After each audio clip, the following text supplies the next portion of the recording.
సృష్టిగాని చూస్తే లోకాసువార్త 3:8 దేవుడి రాళ్ళ చేత అబ్రహామునికి పిల్లలు పుట్టింపగలను అంటే ఈ సృష్టి దేవుని మాటను వింటుంది, లోబడుతుంది. రోమీలకు రాసినటువంటి పత్రిక 1:20 చూస్తే ఈ సృష్టిని చూస్తుంటేనే దేవుని శక్తి ఎంత అర్థమవుతుందని చెప్పేసి వాక్యం ద్వారా మనకి తెలుసుకోగలుగుతున్నాం.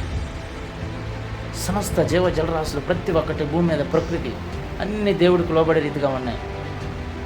కానీ మనిషి మాత్రం దేవుని స్వరూపంలో పుట్టినటువంటి మనిషిని మాత్రం చూడండి, పాపం చేయొద్దంటే పాపం చేస్తాడు, దేవుని దగ్గరికి రమ్మంటే దేవుడి దగ్గరికి రాడు, దేవుడికి లోబడమంటే దేవునికి లోబడ్డు.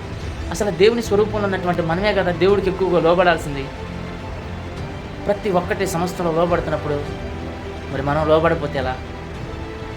కాబట్టి ఈ రోజు నుండి మనం దేవుడికి లోబడి వారుగా జీవించునుగాక. ఆమేన్.